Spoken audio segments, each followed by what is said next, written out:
You want to be a hit in your next backyard party, camp out, whatever chance you have to be cooking outside in a Dutch oven. You're going to surprise everybody that you can cook something this good in a Dutch oven.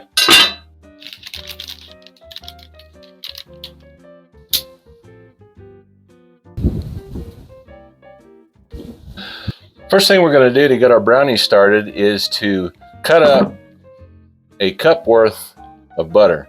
And we're going to get it melted. Once that butter's melted, we're going to mix that with our cocoa and our sugar.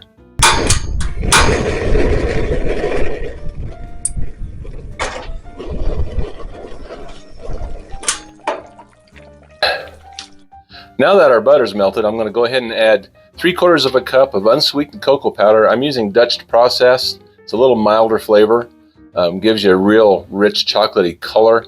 And I'm also going to put in 2 cups of granulated sugar. Here goes our melted butter. I'm going to sift the cocoa powder into the butter. Make sure we don't have any clumps.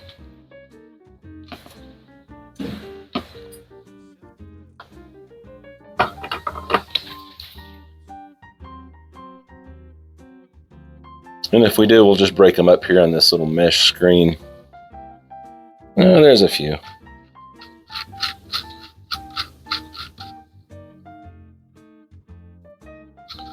And get all that yummy cocoa in there. Then we'll get our 2 cups of granulated sugar.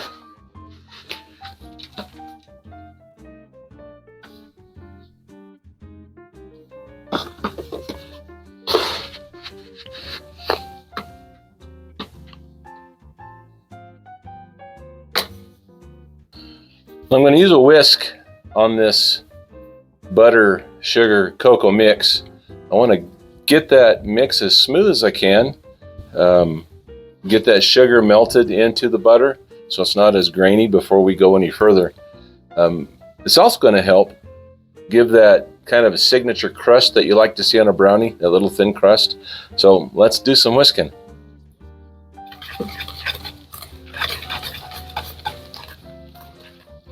Sorry about the background noise, the wind has decided to blow. Alrighty, I've whisked this together pretty good with the sugar and the cocoa powder. I'm going to go ahead and add 3 eggs, room temperature, large eggs that I have beat up a little bit so I don't have to work them so much into the batter.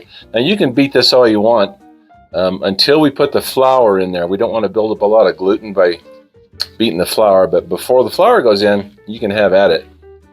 Now I'll go to town whisking this for 2 or 3 minutes. I want to break down those white sugar crystals as much as I can, get them as dissolved as possible before we go to baking these brownies. Now I've beat this sugar, cocoa, and egg mix for a few minutes. And see if I can hold this up so you can see it. This is pretty darn creamy. It's got a nice gloss to it. That's just what I'm looking for. That'll help once again with that super neat brownie crust that we all like. So to this mix, I'm going to add a teaspoon of salt. Why salt, you might ask? We're looking for something sweet. Well, salt, just like on a good steak, enhances the flavor of the chocolate. It won't taste near as chocolatey without the salt. So make sure you add that salt. So 1 teaspoon of salt.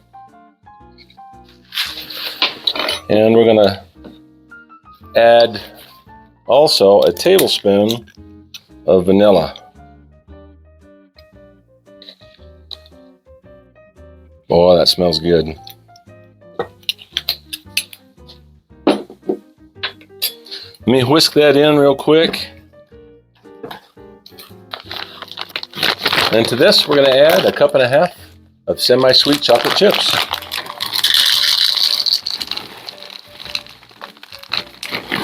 There's a cup. And a little more than 1/2 cup. I won't tell if you won't. Now, because I like nuts, I'm going to add some chopped pecans to this. I've got a cup of pecans I'm going to chop up and add them to this batter and give that a good stir.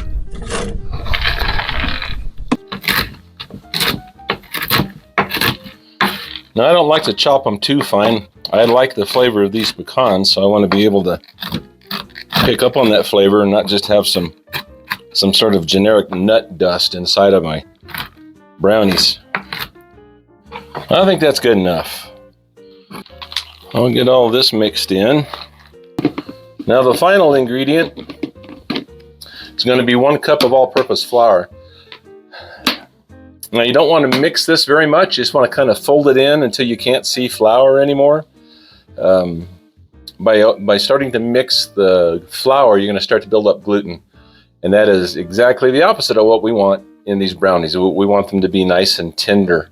So I'll carefully put in our 1 cup of all-purpose flour. And I'll just fold this in.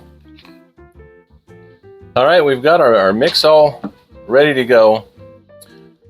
You want to heat your oven up to 350 degrees. You want to bake these for right around 30 minutes. You want to test them with a toothpick. Make sure that toothpick comes up clean. You might see a few crumbles on there. As long as it's not molten batter, you'll be in good shape. We're cooking this outside today in a Dutch oven. So let me grab our little 10-inch. As you can see, I have lined this with parchment paper. Now to get it to kind of conform to the insides, I buttered the backside of it with some Crisco. And that'll also help me to get everything out of the Dutch oven once it's cooked. So I'm going to put this in my Dutch oven, get it on the coals, and we'll let it cook for about a half an hour. So here's what she looks like getting ready to go onto the heat. I've kind of leveled it out as much as I could. Like I said, I've got parchment paper in here that I've buttered up with some Crisco. Helps it kind of stick to the sides a little bit and will help me when I release it from the Dutch oven. So we'll get the lid on it and get it on the heat. Let me show you guys my setup here with these briquettes.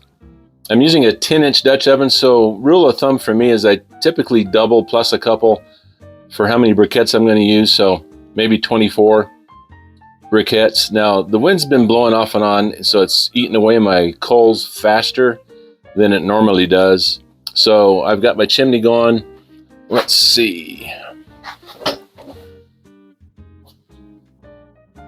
And I've got some more coals in there, they're heating up. But hopefully this will get the job done. This setup with the coals will give you about 350 degrees. You'll notice that I have my Dutch oven on top of a lid stand, which basically looks like this. I wanted to get the oven up a little bit above those coals. I don't want a whole lot of bottom heat. I want most of it to be coming from the top. Remember, when you're baking in a Dutch oven, every so often you want to give this Dutch oven a turn one direction, about a quarter turn, and the lid turn it the other direction, about a quarter turn.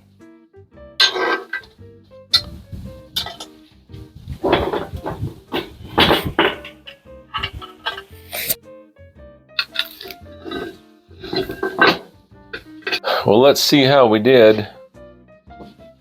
It has cooled down a little bit since I've emptied the coals off the lid of this Dutch oven, but I still have it sitting on top of a lid rest so I don't burn my table. Now, I've tried to check for doneness a few times with a toothpick. Came out fairly clean. I've got the crust I wanted. Let's see if I can get this out of here. That's still a little hot. When it comes out, it's pretty rigid now that it's cooled off, because this is a dense dough for making these brownies, as brownie dough is.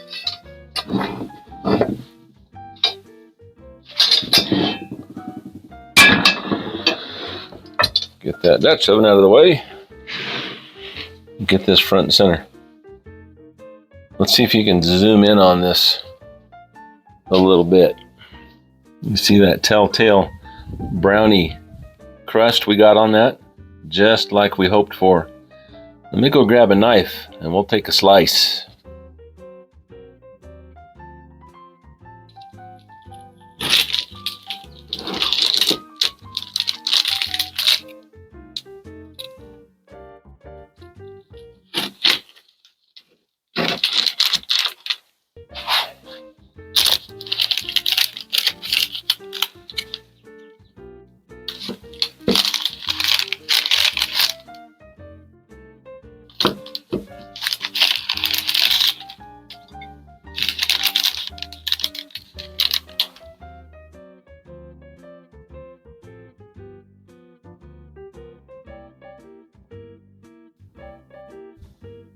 Well, gang, here they are.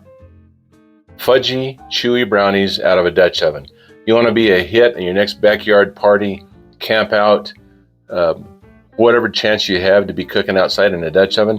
You're going to surprise everybody that you can cook something this good in a Dutch oven. Let's see how it tastes. Good grief. Those chocolate chips in there are just molten, just gooey inside of there. And of course the pecans.